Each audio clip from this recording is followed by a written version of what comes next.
आउ गोटे चरित्र देखिबा जे बहु परिचित से हेले रुथ आ से होचंती महाराणांकर विधवा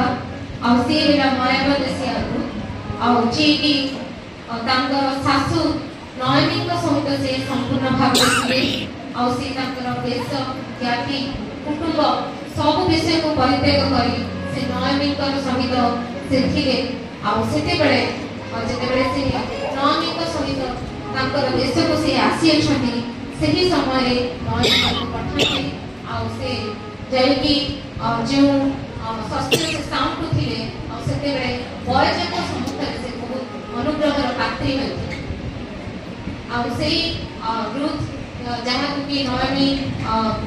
सुंदर भाव में परामर्श देते आ से जेते बेले भी साउंड थिले आ तांकर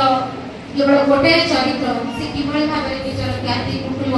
ସମସ୍ତଙ୍କୁ ସେ ପରିତ୍ୟାଗ କରି आसी एही दशरे से हमको शास्त्र सहित से बास करथिले आ जोथिले बयजना कहिथिले सदाप्रभु तुम कर्मर फल दियंतु इस्राएलर सदाप्रभु परमेश्वर पक्ष गले तुमको आश्रय दियंतु आ आम्हे माने जानू आ सेही बयजनकर आज्ञावह होई रूप सदा सरकार रहिथिले आ बयजनकर दृष्टि रे से जने साधु की कन्या थिले सेथि पई बयजन प्राचीन मन साथी नेही तांकर मुक्तिकर्ता ज्ञाति होई एलिमेलेकर भूमि नयमी ठार प्रयोग कले एवं तांको विवाह करे महाराणांकर अधिकार को से रक्षा करते।